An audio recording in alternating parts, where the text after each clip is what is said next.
السلام علیکم، یہ ہے کشتہ فولاد آبی جو فولادی معجون کے اندر استعمال ہوتا ہے۔ آبی کشتہ فولاد کی افادیت آجسی کشتہ فولاد سے 100 گنا زیادہ ہوتی ہے، اور سب سے اہم بات جو ہوتی ہے اس کا کوئی بھی سائیڈ ایفیکٹ نہیں ہوتا۔ یہ جامن رس سے تیار کیا جاتا ہے جو کہ 3 سال بعد تیار ہوتا ہے۔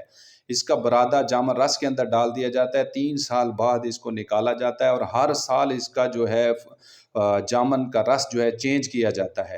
اور فولادی معجون کے اندر یہی والا کشتہ فولاد ہم ڈالتے ہیں، اس کے بعد اس کے اندر بوہڑ کا دودھ ڈالا جاتا ہے۔ بوہڑ کا دودھ جتنے بھی منرل وٹامن ہوتے ہیں وہ بوہڑ کے دودھ کے اندر شامل ہوتے ہیں، جو کہ مردانہ طاقت کے لیے زبردست قسم کے وٹامن ہوتے ہیں۔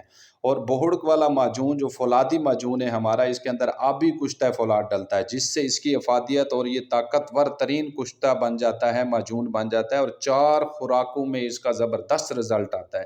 اریکٹائل ڈس فنکشن، ٹائمنگ، مادہ منوی کا پتلا ہونا،